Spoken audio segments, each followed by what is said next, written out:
Wears your cap? Forgot. నీకు automobile ఫినాన్సర్కి అసలు ప్రాబ్లం ఏంటి? పర్సనల్గా ఏం లేదు, just enquiry.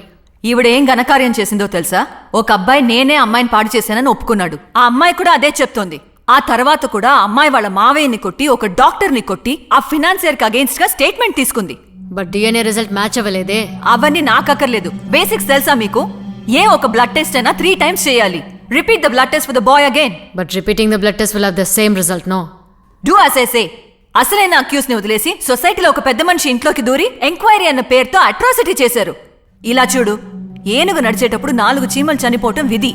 That is the philosophy of power. ఆ పరిస్థితిలోనే అబ్బాయి అమ్మాయి ఉన్నారు. నీకు అన్ని విషయాల్ని నేను డీటెయిల్ గా చెప్పలేను, అర్థం చేసుకో. Excuse me, but the boy is innocent, no. Hello, don't talk. బాగా చదువుకుని పోస్టింగ్ వచ్చేసావన్న పొగరా? I know who I should pass on this case to. Now I'll send the 3rd memo to your higher officials. నీలాంటి వాళ్ళకి అదే correct. రేపు morning 10ంటికి నీ suspension order రెడీగా ఉంటుంది. వెళ్ళి కలెక్ట్ చేసుకో. ఇక నువ్వు వెళ్ళొచ్చు, పో. ఏంటమ్మా నువ్వు వచ్చినప్పటి నుంచి మా మేడంని టెన్షన్ పెడుతున్నావు? ముందు ఇక్కడి నుంచి పోమ్మా.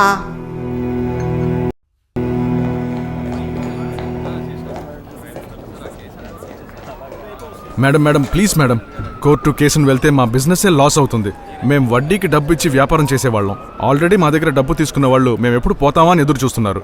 ఈ విషయం మాత్రం బయటికి తెలిస్తే ఒక్క పైసా తిరిగి రాదు మేడం. పైన ఇవ్వాల్సిన వాళ్ళందరికీ నేను ఇచ్చేశాను. అందరూ కోఆపరేట్ చేస్తామన్నారు. డీసీ మేడం మీతో చెప్పే ఉంటారనుకుంటాను. జరిగిందేదో జరిగింది అనుకుందాం, దాన్ని మన మధ్య దాచేద్దాం. ఆ పిల్లకి ఎంత కావాలన్నా డబ్బిస్తాను. సెటిల్ చేసేయండి ప్లీజ్. మేడం, మీకు మిమ్మల్ని డీసీ పిలుస్తున్నారు. మీకెంత కావాలో చెప్పండి. ప్రాపర్టీయా, క్యాషా, ఇట్స్ యువర్ విష్. ఇకపోతే మీ సస్పెన్షన్ ఆర్డర్ గురించి ఏం దిగులు పడకండి. దాన్ని నేనే క్యాన్సిల్ చేయమంటాను.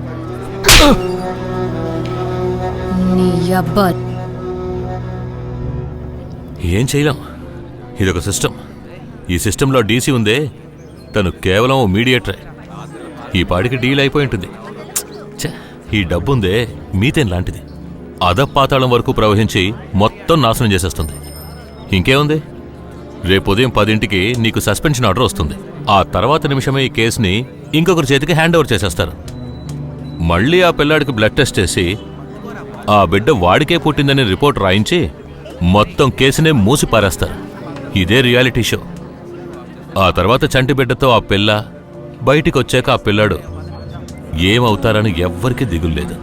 అంతెందుకు, నేను నిన్ను కలిపే అంటున్నాను. ఏంటి?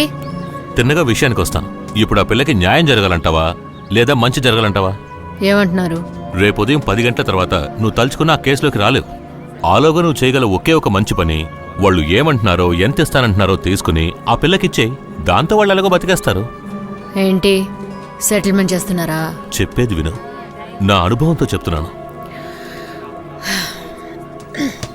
ఇదిగో ఏ ఝాన్సీ, ఒక్క నిమిషం. Hi aunty. Hi. Thank you. Bye. అటుపక్కెళ్ళి ఆడుకోమా. Okay dad. నేనేమి తప్పుగా అనలేదు కదా. మీ కూతురే కదా? చూస్తుండగా ఎదిగిపోయింది. మీకు ఆడపిల్ల ఉంది, జాగ్రత్తగా ఉండాలి.